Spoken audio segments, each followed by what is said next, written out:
My 10-year high school reunion was coming up.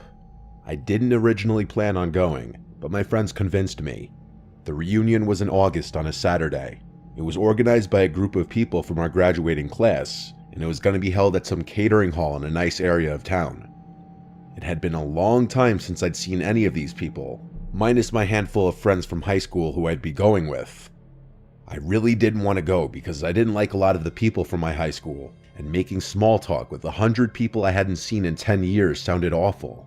But I also felt like if all my friends went and I didn't, I'd feel like I was missing out. When the night of the reunion finally came, I drove to my friend Kayla's house, and our two other friends Marissa and Sophia came as well. We were pre-gaming at her house, then we ended up calling an Uber from there. The reunion started around 8, so we got there fashionably late at 9. We stepped into the party hall, and right away familiar faces everywhere, only older looking versions of everyone. There had to be at least 80 to 100 people here, and it was more than I was expecting. Being with my friends made it easier to say hi to people I hadn't seen in forever. The vibe honestly was a bit different than I was expecting. There was a DJ, party lights, and a generally loud atmosphere, whereas what I was expecting was a quiet, intimate setting focused heavily on talking. People were getting really drunk at this, including my friends. We sat at a table with some other girls from high school. It was about 10 of us at the table. As the night progressed and everyone mingled and caught up with different people, I found myself feeling a bit awkward as my friends were doing their own things. I was alone at the table eating, and I noticed a guy who I didn't recognize at another table, looking in my direction. When we locked eyes, I looked away, but I wondered who he was. I glanced back for just a second and noticed he was still looking at me. Next thing I knew, he was coming over to sit next to me. He told me his name was Connor, and he started hitting on me immediately, saying he saw me across the room and couldn't help but come over and say hi. He was honestly decent looking, and I felt awkward sitting alone anyway, so I really didn't mind him sitting there. I said, "I don't recognize you. Did you go to our school?" He said, "Yeah, everyone's been saying that. I transferred to your guys' school our senior year. I didn't meet a lot of you." I basically said, "Oh, that's interesting. Who do you actually know here?" He replied that he's just friends with a couple guys who are also here. I asked their names, and he gave first names only. I guessed the last names, and he said yes to both as he laughed. We talked for a while until he asked for my number so that he could go back to his friends. I gave it to him and walked away. Overall impression was that he seemed normal and I enjoyed talking to him. Now I was left alone again, so after finishing my food and drink, I went to find my friends. They were all separated, talking with different people, some people who I wasn't the biggest fan of. I went over to Kayla, who was mid-conversation with a few people, and I joined the conversation. My friends were all wasted. I was definitely drunk, but not on their level. I kind of wanted to just go home. It almost felt like a saving grace when Connor texted me asking me if I needed a ride home since he's leaving. I texted him back, "Yes, please." He told me to meet him in the lobby of the building. So I looked around and then decided to just do an Irish exit. Too many people to say goodbye to. I saw Connor in the lobby by the front door. We walked to his car. It was a black two-door coupe. I honestly don't know what it was. I'm not a car person. He asked me to put my address into his phone. I thanked him for doing this as we started to drive. He pulled a couple water bottles from the back seat and handed me one, and he suggested I drink a lot of water to avoid a hangover tomorrow. So I started to sip some water. Suddenly my phone started blowing up. Kayla was calling me, and Marissa and Sophia were also texting me in our group chat. I didn't pick up the call, but I read their texts. They were asking where I went, and I told them I got a ride home. They kept pressing me, asking with who, and Kayla said check the Facebook group that organized the reunion. Then Marissa sent a screenshot of a post made by a girl in the Facebook group, warning everyone of a random guy who wasn't from our school going around talking to girls introducing himself as a different name to everyone. Kayla tried calling me. I pressed decline and texted her I'm with this guy named Connor. She replied in all caps that someone said that she saw me leave with that guy. I wanted to actually vomit now. I looked at the guy, and then I evaluated the situation. I had to run when I had the chance. The next time we were stopped at a red light, I opened the door and said I gotta go and ran as fast as I could. I ran into this parking lot of a TGI Fridays. He didn't chase after me, he just kept driving. I called Kayla back right then and there, and she told me to wait here. They'd all Uber over here and pick me up. I waited in this parking lot for like 15 to 20 minutes until they arrived. By this point, I started feeling extremely drunk, lightheaded, and a foggy memory. I believe he had put something in that water bottle to try and sedate me. Thankfully, I didn't drink that much. The worst part about this was that the guy now had my apartment address. We all slept at Kayla's house that night. The next morning, I drove home, but shortly after entering my apartment, there was a knock at my door. I freaked out thinking it was that guy, but I saw it was my neighbor through the window. I opened the door, and my neighbor asked me if I knew the guy who came to my apartment last night and was looking through the windows. I told him all about last night. He was appalled too. He said when he confronted the guy asked him if this was where Miranda lives. My neighbor was wise enough to say, "No, you have the wrong apartment." My neighbor doing this just may have saved me from that guy ever coming back. When my lease was up, I moved to a different apartment in the same community, just to be safe. I'm super grateful my friends all tried to warn me in time before it was too late.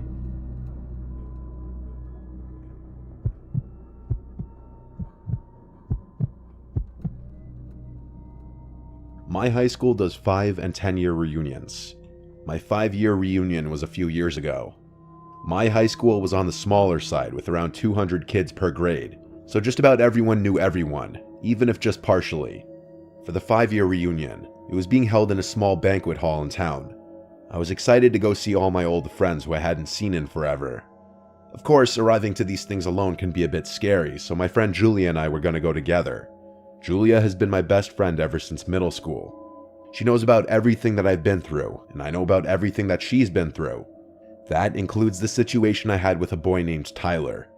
Tyler was a boy who I had a little bit of history with, meaning we hooked up a few times senior year. But he quickly started giving me crazy and obsessive vibes, and when I cut him off, he threatened me and got aggressive. He sent me threatening texts, like he knows where I live and he knows when my parents aren't home and more. One night he came to my parents' house and threw rocks at my window, and my dad had to go outside and chase him away. As time passed, I guess he lost interest in harassing me. Tyler was friends with some of the, I guess you'd say, weirder kids in high school. Not the athletes, not the cool kids, not the gothy kids, just the slightly weird group. When word got out that he'd been harassing me, a lot of people grew to hate him. I just hoped he wasn't going to be at the reunion. Julia and I got to the venue it was being hosted at and did our rounds, saying hi to a bunch of people. There was a solid 50 people there at the peak of the night, which was a solid turnout considering the small size of our grade to begin with. At some point in the night, though, I got a tap on the shoulder from none other than Tyler. When I turned to see him, I felt my heart sink. He said, "Hey, can we talk?" It had been years since I'd spoken to him, and that was the first thing he said to me. I said something along the lines of, "Hey, I hope you're good, but there's nothing to talk about," and I tried to walk away. He grabbed my shoulder and spun me around and said, "You're already going to be like that?" I pushed his hand off of me and said, "Let go of me." He looked around nervously and said, all right, and walked away. I could tell he didn't want the negative attention. This now ruined the mood of the night for me, as I had to try my hardest to avoid looking at or going anywhere near Tyler. I noticed he was with one of the kids I remember him hanging around in high school. I got into a conversation with Julia and a few other girls about the situation with Tyler, and how he just grabbed me moments ago. Everyone was on my side and agreed he'd always been a weirdo creep and was known for being aggressive with girls. Oddly enough, I didn't really see him again after I saw him with his friend. I assumed he left early, which was a major relief for me. Julia and I stayed for a few more hours. Then we left with a few other girls to go to a dive bar nearby. And then, after another hour or so, Julia dropped me off at home. As I walked up to my front door, I noticed another car pass by Julia's car and continue driving down the street. Considering the hour and how quiet the street is, that was concerning. It was a Jeep Cherokee. Maybe it was paranoia, or maybe I was rightfully curious, but the next day I looked up Tyler's Instagram. He was private. I requested to follow him with my fake account, which, yes, I have for situations like this. He accepted my follow request, but I couldn't see any pictures of a Jeep, or any car for that matter. This made me feel slightly more at ease. I live alone, so my worst fear was Tyler finding my new address and coming to my house at night. The next day, Tyler DMs me on Instagram a long message, trying to manipulate me into seeing him. All these years later, he was still giving me obsessive, creepy vibes. I blocked his Instagram, but I never could have imagined what that would have led to next. The same night I blocked him, I woke up to my doorbell ringing at 1 a.m., repeatedly. I was so scared. It had to be Tyler, I just knew it. I didn't know what to do. I didn't exactly have my dad here to chase him away like all those years ago. My parents live in Florida now. The doorbell ringing turned to angry-sounding pounds on the door, booming through the apartment. This pounding went on for some time, then the doorbell again, over and over and over. I finally went to the door and it stopped.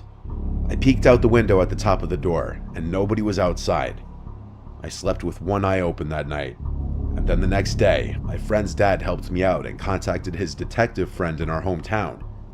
He came by the house and took pictures of the texts, from years ago and the long DM from just a few nights before. He then contacted Tyler and gave him a verbal warning to cease all contact, or this would be considered stalking and harassment. So far it's worked. It makes me wish we went to the police all those years ago. Some people are dangerous and simply don't change. I hope he's not at the 10-year reunion.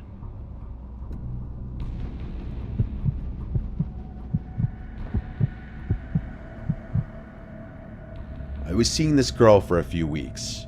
We'd been on 2 dates. Her name was Phoebe. We matched on a dating app and eventually met a few days later. She was 4 years older than me. Our first date was drinks, and our second date we went out with my friends on a weekend. My friends had neutral opinions about her.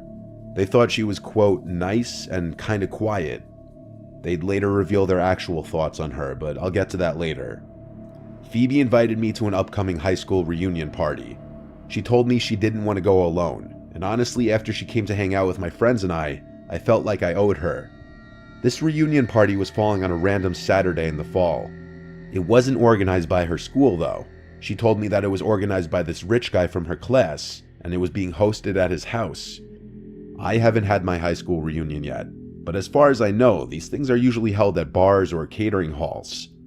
We got to this guy's house, and it was admittedly a fancy-looking house.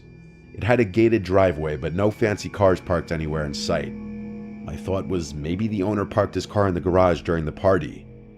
The second we stepped into the house, I felt like everyone was staring at us. More specifically, me. A few people came up to Phoebe and hugged her hello, then shifted their attention to me. I felt almost like I was being interrogated with some of the questions these people were asking me. Like my whole life story, what I do for a living, who I live with. Finally, Phoebe pulled us away, only to go talk to more people who I also felt like were asking really personal and weird questions. There was also something about all the people in here. They seemed to be older looking than 28, which was the age Phoebe told me she was. Some of these people looked well into their 30s. I made a comment on that to Phoebe, and she said, yeah, some of these people aren't aging too well. I asked if she remembers all these people, and she said yes. I then asked who the party host was. I was curious to meet the owner of this big house. She said she hadn't seen him yet. Throughout the entirety of me being there, I felt like everybody was shooting me daggers. They wouldn't look away either. I whispered that to Phoebe, and she said back it's probably because they're wondering who I am.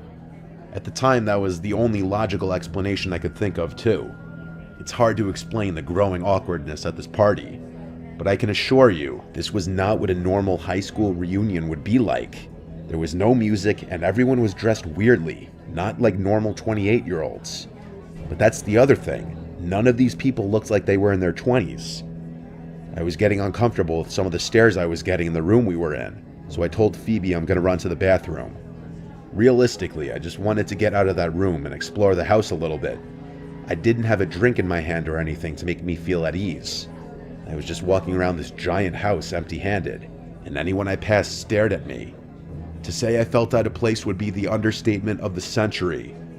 I found the bathroom. I stepped inside even though I didn't have to go.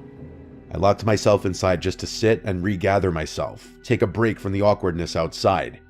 I texted all my friends about how weird this reunion was, and wondering how I could convince Phoebe to leave early. We'd already been there about 30 to 45 minutes, and this unnamed mystery party host was nowhere to be seen. Phoebe texted me, "Where are you?" I replied, "In the bathroom, give me a minute." Then I followed that up with, "This party's really weird, I'm down to leave soon." She said, "Why?" I said, "Everyone's being weird." Then someone knocked on the bathroom door, so I couldn't sit in there anymore. I washed my hands quick and left the bathroom, and the guy waiting outside, who looked like one of the younger ones here, said in a very low voice to me, "You should leave. That girl isn't who she says she is." I froze for a second, then said, "Phoebe?" He said, "Whatever she told you her name is." He then asked what she told me this party was, and I said that she told me it was a high school reunion. The guy then smirked and said, "Do these people look like they're going to a high school reunion?" He left it off with, and I quote, "Trust me, leave sooner than later," and then he walked into the bathroom and shut the door. I almost knocked on the door to get him to come out and further explain, but I thought for a second.